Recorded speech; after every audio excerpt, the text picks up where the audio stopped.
बॉलीवुड का एक unwritten rule रहा है, अगर आपको हीरो बनना है तो आपकी जॉलाइन तीखी होनी चाहिए, आपकी हाइट 6 फुट होनी चाहिए। इस ग्लैमरस दुनिया में एक आम से दिखने वाले लड़के गुड़गांव से मुंबई आता है। उसके पास ना तो कोई फिल्मी सरनेम था, ना ही कोई बड़ा गॉडफादर। लोगों ने उसे देखा और कहा, तुम आम दिखते हो। हीरो के दोस्त का रोल मिल सकता है लेकिन हीरो का नहीं। उन्हें नहीं पता था कि यह लड़का किसी एक सांचे में डालने नहीं आया था, बल्कि पूरे सांचे को तोड़ने आया था। एक ऐसा एक्टर जिसने फिल्मों में एक्टिंग नहीं की बल्कि एक्टिंग को एक नया जीवन दिया। आज इस डिप डाइव वीडियो में हम बात करेंगे द अनफॉरगेटेबल स्टोरी ऑफ राजकुमार राव की।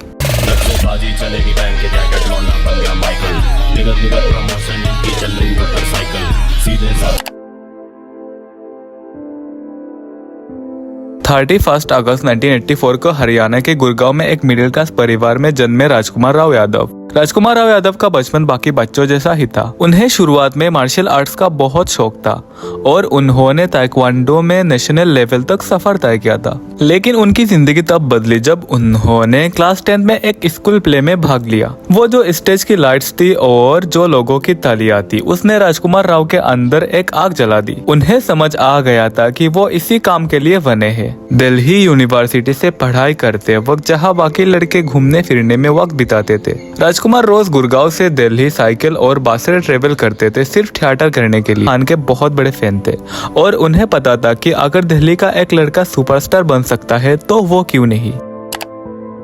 अपने इस पैशन को प्रोफेशनल बनाने के लिए उन्होंने 2006 में film and television institute of India Pune में एक्टिंग कोर्स के लिए अप्लाई किया। FTII में उन्होंने दुनिया भर का सिनेमा देखा, मेथड एक्टिंग सीखी और अपने क्राफ्ट को इतना मजबूत कर लिया कि जब वो इंडस्ट्री में कदम रखे तो कोई उन्हें रिजेक्ट ना कर सके। 2008 में FTII से पास आउट होकर जब राजकुमार राव मुंबई आए तो उनका स्वागत किसी रेड कार्पेट ने नहीं किया।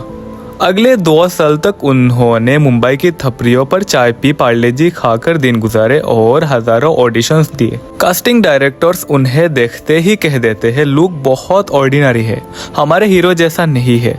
लेकिन राजकुमार राव का एक ही वसूल था, ऑडिशंस देते रहो, कभी ना कभी किसी को एक सच्चे एक्टर की जरूरत पड़ेगी। डायरेक्टर दिवाकर बनर्जी अपनी एक ऐसी फिल्म बना रहे थे जो डिजिटल सिनेमा पर शूट होनी थी और जिसमें नए चेहरों की जरूरत थी। फिल्म थी लव, सेक्स और धोखा। राजकुमार राव ने एड देखा, ऑडिशन दिया और उनके रॉ टैलेंट ने दिवाकर को हैरान कर दिया। लव, सेक्स और धोखा रिलीज हुआ और थोड़ी कमर्शियल होने के साथ साथ एक्सपेरिमेंटल हिट बनी। इंडस्ट्री ने नोटिस किया कि एक नया लड़का आया जो स्क्रीन पर एक्टिंग नहीं बल्कि सच बोलता है। इसके तुरंत बाद उन्होंने एकता कपूर की horror thriller Ragini MMA sign की। फिल्म बॉक्स ऑफिस पर एक सुपर हिट रही और राजकुमार राव ने साबित किया कि वो ऑडियंस को डर और टेंशन दोनों फील करा सकते हैं।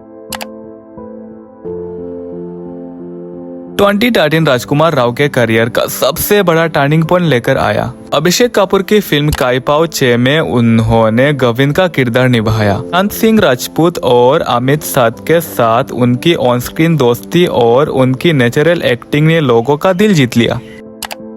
लेकिन उनकी जिंदगी का सबसे बड़ा माइलस्टोन तब आया जब उनकी मुलाकात डायरेक्टर हंसल मेहता से हुआ। हंसल मेहता एक real life human rights activist और लॉयर शाहिद आजमी पर बायोग्राफी बना रहे थे। राजकुमार राव ने इस रोल के लिए खुद को कमरे में बंद कर लिया, कोर्ट्स रूम में घंटों बैठे और शाहिद के परिवार से मिले।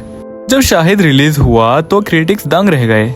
सिर्फ 28 ईयर की उम्र में राजकुमार राव ने national film award for best actor अपने नाम किया। ये एक बहुत बड़ी स्टेटमेंट थी। बिना किसी परिवार के सपोर्ट के एक आम लड़का देश का सबसे बेहतरीन एक्टर बन चुका था। इसके बाद उन्होंने हंसल मेहता के साथ ही सिटी लाइट्स और अलीगढ़ जैसी फिल्में की। उनका नाम अब कंटेंट ड्राइवन सिनेमा का सबसे बड़ा स्टार बन चुका था। वहीं दूसरी तरफ मेनस्ट्रीम कमर्शियल फिल्म क्वीन में कंगना रनौत के पुराने ख्यालात वाले मंगोतार का रोल करके उन्होंने बताया था कि वो कमर्शियल सिनेमा में भी उतने ही फिट है।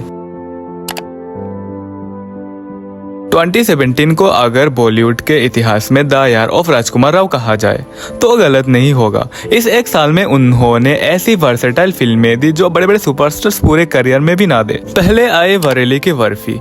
इस फिल्म में उन्होंने विद्रोही का किरदार निभाया, ऐसा लड़का जो पहले विवाह दरपुक होता है।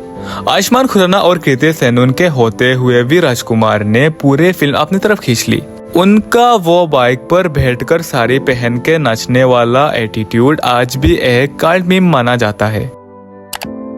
उसी साल आई न्यूटन, एक ऐसे ईमानदार गवर्नमेंट ऑफिसर की कहानी जो नक्सल अफेक्टेड एरिया में इलेक्शन करवाने जाता है। फिल्म इतनी बेहतरीन थी कि इसे इंडिया की तरफ से ऑस्कर्स के लिए भेजा गया।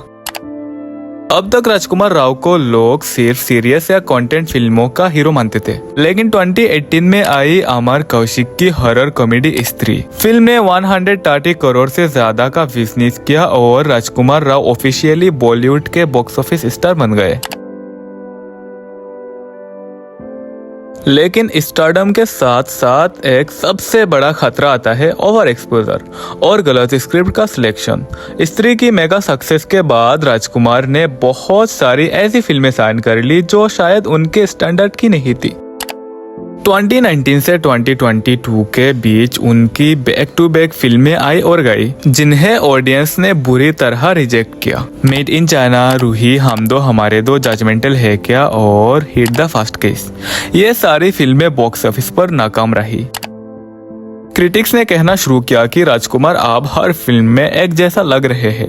उनका वो स्मॉल टाउन बॉय वाला चार्म अब थोड़ा रेपिटेटिव लगने लगा था। इसी दौर में मीडिया और इंटरनेट पर उनके लुक्स को लेकर बहुत बातें हुआ। उन पर प्लास्टिक सर्जरी या जॉलाइन अल्टरेशन के एलिगेशंस लगे। राजकुमार राव ने बाद में इस पर खुलकर बात की और बताया कि उन्होंने पहले थोड़े डार्मेल फिलर्स यूज किए थे। I've not done any plastic surgery, but yeah, saying that 8 years back, I did some filler work on my chin because I found I wanted to look confident. 8 years back, I wanted to be confident, and my dermatologist suggested I did little filler work, but that's about it. But कोई major surgery नहीं करवाई, लेकिन इस बदलते look ने उनकी natural image पर थोड़ा असर जरूर डाला। राजकुमार राव की जिंदगी में सिर्फ प्रोफेशनल उतार चढ़ाव नहीं आया, बल्कि उन्होंने बहुत बड़े प्रोफेशनल दुख भी झेले। जब वो फिल्म न्यूटन की शूटिंग कर रहे थे तब उनकी माताजी का निहांत हो गया, और जब वो मेड इन चाइना कर रहे थे तब उनकी पिता चल बसे। दोनों ही उन्होंने शूटिंग नहीं रोकी, वो दिन भर रोते और कैमरा के सामने आते ही किरदार में ढल जाते। ये होता है एक सच्चे कलाकार का अपने काम के प्रति डेडिकेशन। इस पूरे मुश्किल दौर में उनका सबसे बड़ा सहारा थी उनकी long time partner Patralekha. 11 year एक दूसरे को डेट करने के बाद उन्होंने 2021 में शादी कर ली और फ्लिक्स पर मोनिका ओ माय डार्लिंग ने उन्हें वापस वही edge of the seat popularity दिलाई। 2024 में उन्होंने साबित किया कि वो लंबे रेस के घोड़े हैं। विजुअल इम्पेयरमेंट से पीड़ी इंडस्ट्रियलिस्ट श्रीकांत बोला कि बायोपिक श्रीकांत में उनकी एक्टिंग ने लोगों की आंखों में आंसू ला दिए। फिल्म एक कमर्शियल और क्रिटिकल हिट रही। साथ ही मिस्टर एंड मिसिस माही में उन्होंने मेनस्ट्रीम हीरो के रूप में खुद को दोबारा पक्का लिया। और फिर आता है 2024 में स्त्री 2। स्त्री 2 ने 880 करोड़ का बिजनेस करके बता दिया कि राजकुमार राव आप कोई छोटे मोटे हीरो नहीं रहे। और फिर उन्होंने 2-3 मूवी एवरेज कर ली, लाइक विकी विद्या की वाला वीडियो, मालिक एटसेट्रा। और अभी के टाइम उनके पास बहुत अच्छे स्क्रिप्ट्स है। राजकुमार राव की कहानी हम सबको एक बहुत बड़ी सीख देती है। अगर आपके पास कोई बड़ा सरनेम नहीं है, अगर आपका चेहरा आम है, तो आपको घबराने की कोई जरूरत नहीं है। आपका क्राफ्ट, आपकी मेहनत और आपका प्रैक्टिस ही आपकी सबसे बड़ी ताकत है। गुड़गांव की सड़कों से निकालकर बिना किसी गॉडफादर के 3 नेशनल अवार्ड्स के बराबर का दबदबा बनाने वाला राजकुमार राव ने साबित किया है बॉलीवुड में हीरो बनना आसान हो सकता है, लेकिन राजकुमार राव बनना सिर्फ मेहनत के दम पर ही मुमकिन है। आपको राजकुमार राव का सबसे अच्छा मूवी कौन सा लगता है? शाहिद, न्यूटन, स्त्री या श्रीकांत? कमेंट्स में अपना ऑनेस्ट ओपिनियन जरूर बताइएगा। मिलते हैं अगले वीडियो में। Thank you so much.